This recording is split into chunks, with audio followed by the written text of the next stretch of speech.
बनाते समय भाई आपको पता है कि जब भी हम सेंटेंस बनाते हैं तो हमारा जो सेंटेंस का क्रम होगा वो सब्जेक्ट, वर्ब और ऑब्जेक्ट, ये मुख्य क्रम है, यही ना है। दूसरी चीज इसमें ध्यान देनी है कि सब्जेक्ट में क्या हो सकता है, तो सब्जेक्ट कैसे बनता है इसके पार्ट डिटेल करवाया गया है कि 3 तरह से हो सकता है। ढेर सारे शब्दों का यदि है तो उसमें पहले डिटरमिनर, फिर एडजेक्टिव, फिर हेड वर्ड, फिर एडजेक्टिवल फ्रेज। और कम शब्दों का है जैसे ईट या देयर भी सब्जेक्ट के रूप में आते हैं, इन्फिनिटिव और जिरंड भी सब्जेक्ट के रूप में आते हैं। ठीक है, ब्लर कर रहा है क्या? अब देखो इसमें सब्जेक्ट में इन्फिनिटिव और जिरंड भी आता है। अब प्रेडिकेट में आओगे यानी ये वर्ब वाला पार्ट देखोगे तो वर्ब जब भी आता है तो वर्ब को ध्यान ये रखना है कि इसमें एक हेल्पिंग वर्ब भी हो सकती है और दूसरा मेन वर्ब भी हो सकता है। अब यदि हेल्पिंग वर्ब दिया है तो उसको पहले लिखेंगे, नहीं दिया है तो डायरेक्ट मेन वर्ब को लिखेंगे। ठीक है, अब इसमें कुछ शब्द ऐसे भी आते हैं जैसे एडवर्ब वाले जो शब्द होते हैं, जैसे यहाँ ऑलवेज आया है, नेवर आ जाता है, नॉट आ जाता है, तो ये सब एडवर्ब हैं। ये वर्ड क्या है? एडवर्ब। और एडवर्ब हमेशा मेन वर्ब के पहले और हेल्पिंग वर्ब के बाद प्रयोग किया जाता है, ये ध्यान देना है।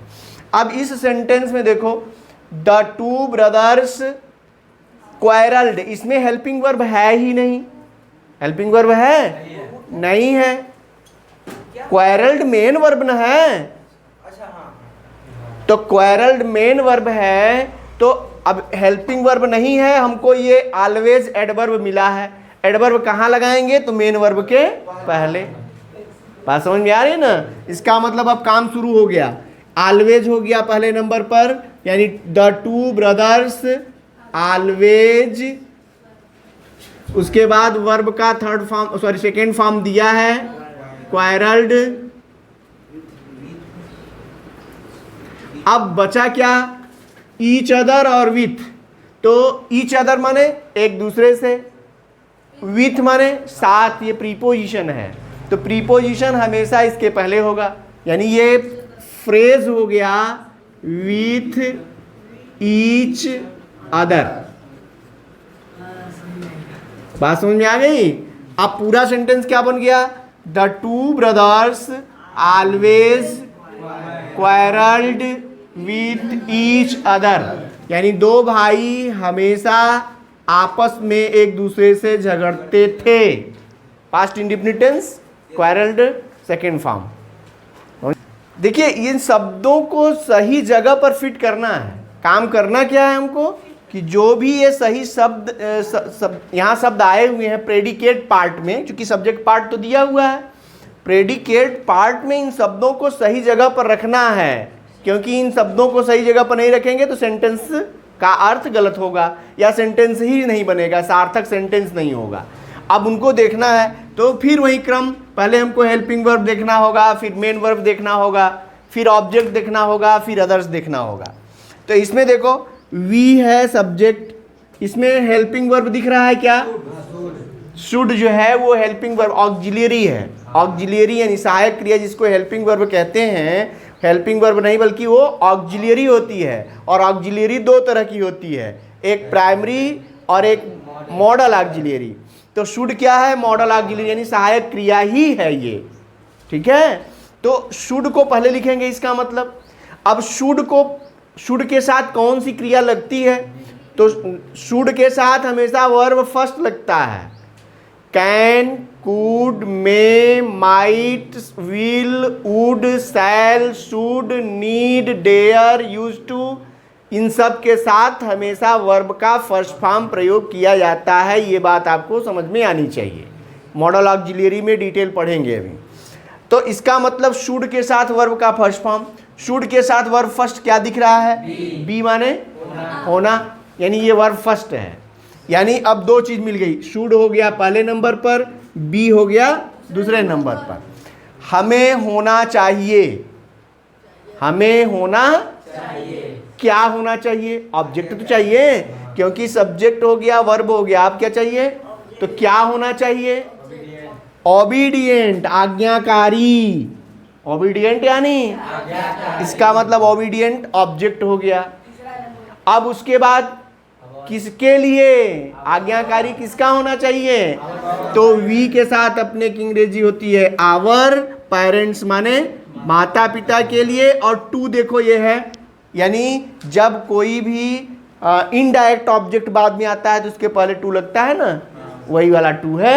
अब बनाओगे तो हो जाएगा we should be obedient to our parents.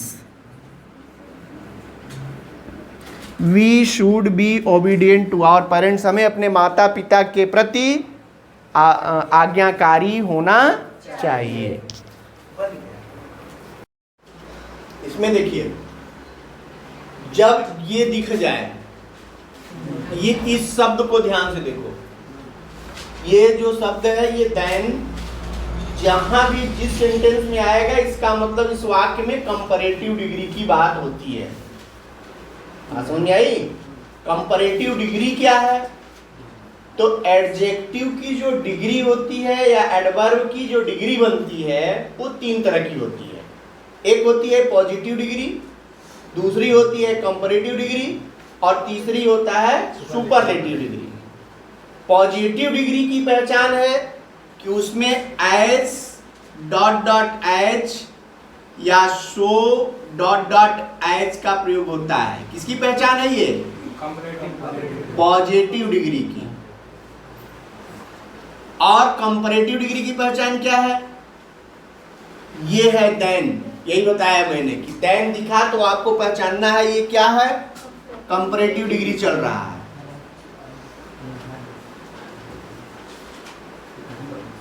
ठीक ना? और सुपरलेटिव डिग्री की पहचान क्या है, या सुपरलेटिव डिग्री के पहले, सुपरलेटिव डिग्री जैसे बात हो रही थी, गुड पॉजिटिव डिग्री है, बेटर कंपैरेटिव डिग्री है, और बेस्ट सुपरलेटिव डिग्री है। तो बेस्ट सुपरलेटिव डिग्री के पहले हमेशा द लगता है, ये पहचान दिमाग में हमेशा होनी चाहिए। और कंपैरेटिव डिग्री में देन लगता है, ये आपको ध्यान में रखना चाहिए। और पॉजिटिव डिग्री में एज या शो एज का प्रयोग किया जाता है। इनका हिंदी अर्थ निकलता है एज यानी इतना उतना। जैसे कि कोई एग्जाम्पल हिंदी में देखो, तुम इतने बुद्धिमान हो जितना कि वह, ये पॉजिटिव डिग्री है। और इसी को कह दिया जाए कि वह तुमसे अधिक बुद्धिमान है, ये हो गया कंपैरेटिव डिग्री। और वह सबसे बुद्धिमान है, ये हो गई सुपरलेटिव डिग्री। बात समझ में आ रही ना? तो अंग्रेजी में क्या होगा, एज और एज का प्रयोग इतना उतना के लिए, और कंपैरेटिव डिग्री में देन का प्रयोग अधिक के लिए, अपेक्षा अधिक, वह तुमसे अधिक बुद्धिमान है, तो ये देन उसी के लिए प्रयोग किया जाता है। सुपरलेटिव डिग्री में केवल सुपरलेटिव डिग्री लगती है, उसके पहले द का प्रयोग किया जाता है। तीन चीजें हो गई ना। अब देखो एज और एज वाले वाक्यों का रूल क्या होता है, ये दिमाग में रखोगे तो शायद एज एज दिखेगा तो आप सही बना लोगे। जैसे एज रहेगा तो उसमें एक सब्जेक्ट पहले होता है, फिर होता है वर्ब, फिर होता है शो या एज, और फिर होता है एडजेक्टिव की पॉजिटिव डिग्री। इसी को कहते हैं पीडी, हमने बना दिया पॉजिटिव डिग्री। और फिर लगेगा एज, और फिर लगेगा सब्जेक्ट टू। ये फार्मूला किसका है? पॉजिटिव डिग्री का। यानी जब भी सेंटेंस बनेगा ना तो इसी तरह बनेगा, एक सब्जेक्ट होगा, फिर वर्ब होगा, फिर सो या एज होगा, फिर एडजेक्टिव होगा, एडजेक्टिव की पॉजिटिव डिग्री होगी, फिर उसके बाद एज होगा, और फिर उसके बाद सब्जेक्ट टू होगा। जैसे एक तो एग्जाम्पल देता हूं कि Ram is as wise as you. इसको देखो, राम देखो सब्जेक्ट है, इज क्या है? वर्ब है, शो और एज में से एक तो आ गया। एडजेक्टिव की पॉजिटिव डिग्री देखो वाइज, वाइज की positive degree wise, comparative degree wiser, superlative degree wisest, ये डिग्री बनती है, ठीक ना। तो अब ये वाइज हो गया और एज फिर आ गया, और यू जो होगा वो सब्जेक्ट 2 है, यानी ये सब्जेक्ट 1 और ये सब्जेक्ट 2। बैठ गया ना। ये देखो, अब ये सेंटेंस दिखे इस तरह का तो इसका क्रम यही होता है, ये आपको याद रखना है। ये था किसका? पॉजिटिव डिग्री का। अभी ये बात नहीं आई, यहां पहुंचने के लिए इसको समझा रहा हूं। अब ये है कंपैरेटिव डिग्री, तो इसका मतलब हो गया कि जैसे इसका फार्मूला है, इसका भी कोई ना कोई फार्मूला बनता है। तो फार्मूला या वो रूल क्या है, तो उसका भी एक प्रोसीजर है। उसका प्रोसीजर है, होता है सब्जेक्ट, इसमें 2 पहले आता है। ये वाला जो सब्जेक्ट होता है ना, वो यहाँ होता है। तुमसे इससे मतलब नहीं है, मतलब ये है कि यहाँ सब्जेक्ट रहेगा। फिर उसके बाद वर्ब लिखना है। फिर ये जो एडजेक्टिव है ये यहीं पर आ जाता है, एडजेक्टिव, और इसकी बनाएंगे कंपैरेटिव डिग्री। इसको मैंने CD लिख दिया। जैसे ये पॉजिटिव डिग्री है वैसे ही अब क्या होगा, ये कंपैरेटिव डिग्री होगा। फिर इसके बाद लगता है ये देन, फिर होता है ये सब्जेक्ट 1। अब देखो ये फार्मूला आपको ध्यान में रखना है कि जब कंपैरेटिव डिग्री होगी तो ये इस तरह से चलेगा। पहले सब्जेक्ट होगा, फिर वर्ब होगा, फिर एडजेक्टिव की कंपैरेटिव डिग्री होगी, फिर देन होगा और फिर सब्जेक्ट होगा। अब जैसे ऊपर आकर देखो किसकी तुलना किससे हो रही है, पहले तो ये समझो। इस वाक्य को देखो, किसकी तुलना किससे हो रही है, यानी इसमें 2 लोग होंगे जिसकी जिससे तुलना हो रही है, ठीक है। तो ये जो है अब देखो इसमें जो है कंपैरेटिव डिग्री में 2 व्यक्तियों की तुलना होगी। जैसे यहाँ देख रहे हो ना, सब्जेक्ट 1 और सब्जेक्ट 2 क्या है, यानी यहाँ तुलना ही हो रही है इस व्यक्ति की इस व्यक्ति से। यहाँ कंपैरेटिव डिग्री में देखो इस व्यक्ति से इस व्यक्ति की तुलना ही ना हो रही है। तो पहले हमको इस वाक्य को रीऑर्डर करने के लिए क्या देखना है, उन 2 शब्दों को ढूंढो जिनकी तुलना हो रही है। तो इसमें वो 2 शब्द या 2 व्यक्ति या 2 वस्तु कौन है जिसकी तुलना हो रही है। पहला हो गया राधा, देखो यहाँ है, यानी कोई व्यक्ति है या कोई स्त्री है या लड़की है, तो कोई न निश्चित रूप से किसी न किसी की तुलना हो रही है। राधा की तुलना किससे हो रही है, देखो यहाँ लिखा होगा दूसरी लड़कियों से, अदर गर्ल्स। राधा की तुलना दूसरी लड़कियों से हो रही है। इसका मतलब पहला सब्जेक्ट राधा और दूसरा सब्जेक्ट, भाई ये दूसरा सब्जेक्ट राधा, पहले लिखना है वो हो गया राधा, और बाद वाला जो सब्जेक्ट होगा वो होगा अदर गर्ल्स। इतनी बात तो क्लियर हो गई, यानी 2 मिल गए ना। अब हमें चाहिए वर्ब। वर्ब इसमें कौन है, डांस्ड, क्योंकि वर्ब का सेकेंड फॉर्म, कोई सहायक क्रिया नहीं है। सहायक क्रिया नहीं है तो हमको लिखना नहीं है, मेन वर्ब दिया है, वो भी सेकेंड फॉर्म में, यानी पास्ट इंडेफिनिट टेंस है, यानी वर्ब हो गया ये। उसके बाद क्या लिखना है, एडजेक्टिव की कंपैरेटिव डिग्री।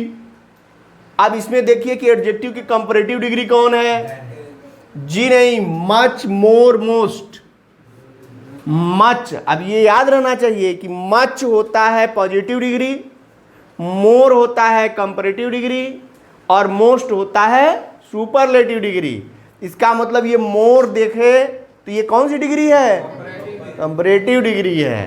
कंपैरेटिव डिग्री है मोर, लेकिन ये मोर एडवर्ब है, सॉरी एडजेक्टिव है, और इसके लिए हमको एडवर्ब दिख रहा है ग्रेसफुली, इसलिए ये दोनों साथ रहेंगे। मोर ग्रेसफुली ये एडजेक्टिव बनेगा, पूरा एडवर्ब बनेगा, यानी ये डिग्री बन जाएगी।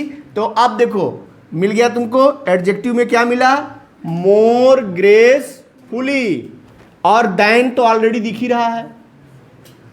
बताइए क्रम बन गया, क्रम बना कि नहीं बना।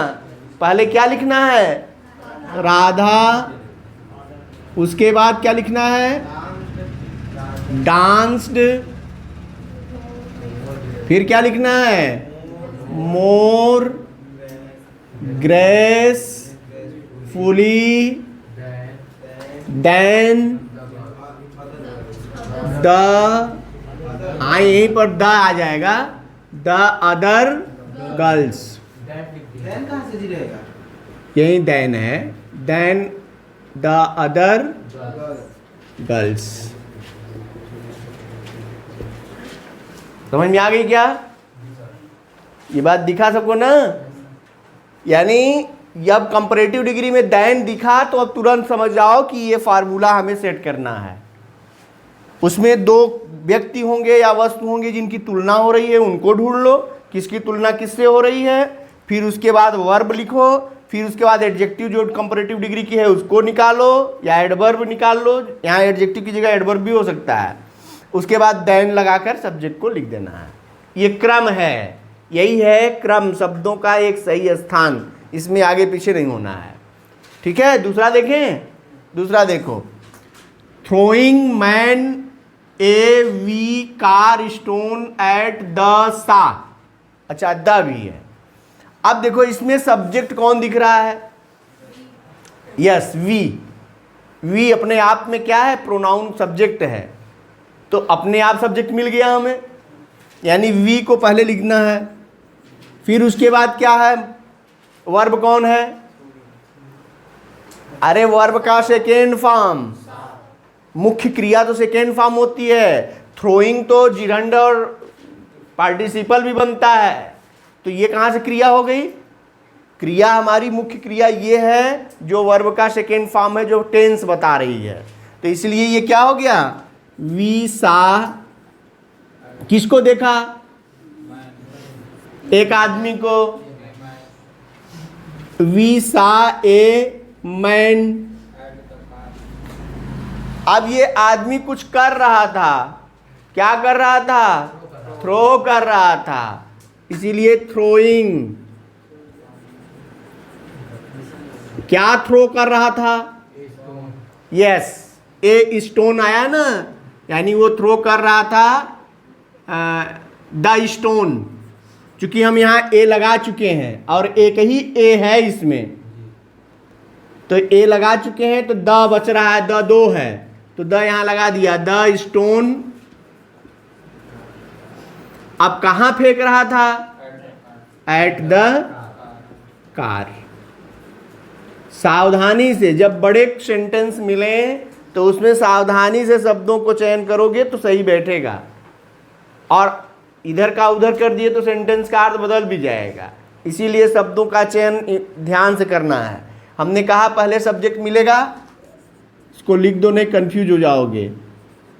ये आंसर है वी, फिर उसके बाद सा यानी हमने देखा, ए मैन एक आदमी को, थ्रोइंग माने फेंकते हुए, द स्टोन यानी पत्थर, एट द कार यानी कार पर, मैंने कार पर पत्थर फेंकते हुए एक आदमी को देखा। ठीक है, हमने इसको देखिए, to did anybody I not letter show that. Letter की स्पेलिंग LETTER है, लगता है पत्र, यही ना? तो इसमें भी सब्जेक्ट आपको दिख रहा है, बताइए कौन है? आई सब्जेक्ट है। चलो आंसर यहां लिखते हैं। सब्जेक्ट आ गया आई, उसके बाद आपको हेल्पिंग वर्ब भी दिख रही है, नॉट भी दिख रहा है, इसका मतलब नेगेटिव सेंटेंस का है, तो ये तो सीधे बना आई डिड नॉट, फिर क्या होगा? जी नहीं, वर्ब का सेकेंड फर्स्ट फॉर्म लिखना है, तो शो माने दिखाना, शो यानी वर्ब मिल गया आपको। आई डिड नॉट शो, क्या नहीं दिखाया? दैट भी है ना, that letter, that letter, that letter to भी है, टू एनी बडी। ये हो गया, I did not show that letter to anybody, ठीक ना? Radha danced more gracefully than the other girls, और we saw a man throwing the stone at the car, और ये हो गया I did not show that letter to anybody. मैं गलती की है उसको समझो। टू तीन होते हैं, एक टू, दो टू और थर्ड नंबर टू, इन तीनों का नाम अलग अलग है। इसको क्या कहते हैं पता है? इसको कहते हैं इन्फिनिटिव टू। नाम जानो इसका, इस टू का नाम है इन्फिनिटिव टू। यानी यदि आपको समझ में नहीं आया कि कौन सा टू लिखना है तो आपको कहना चाहिए कि इन्फिनिटिव टू,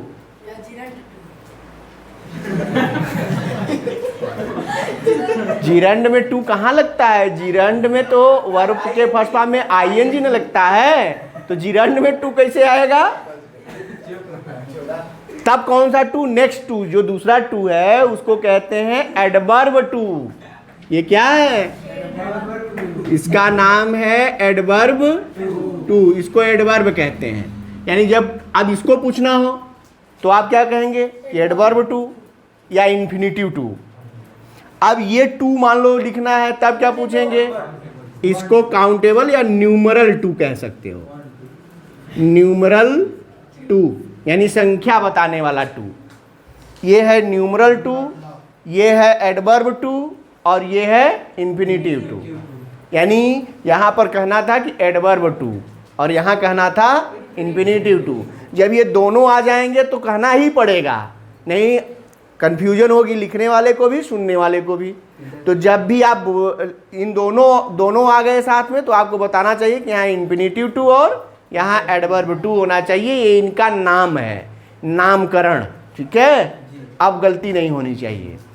अब आओ हम देखते हैं कि यदि ये दोनों आ गए हैं तब क्या करना है। तो इसका भी एक फार्मूला है कि कहाँ एडवर्ब टू और कहाँ इन्फिनिटिव टू लिखना है। यानी इन दोनों का आपस में क्या है, यूज का एक रिलेशन है कि कैसे बनाएं। तो इसका फार्मूला होता है कि पहले लिखेंगे सब्जेक्ट, फिर उसके बाद लिखेंगे वर्ब। जहां वर्ब लिखता हूं वहां आपको याद रखना है कि helping verb plus main verb, ये दोनों हैं तो इनको इस क्रम में रखेंगे। उसके बाद लिखना होता है एडवर्ब टू। क्या लिखना पड़ता है?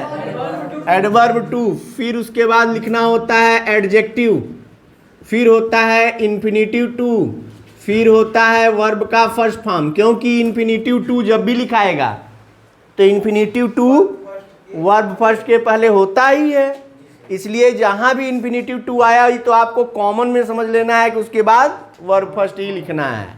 तो ये क्रम बन गया कि पहले सब्जेक्ट, फिर वर्ब, फिर एडवर्ब टू, फिर एडजेक्टिव, फिर इन्फिनिटिव टू के साथ वर्ब फर्स्ट। अब ये क्रम बैठा दोगे तो तुरंत ये सेंटेंस सही सही बैठेगा।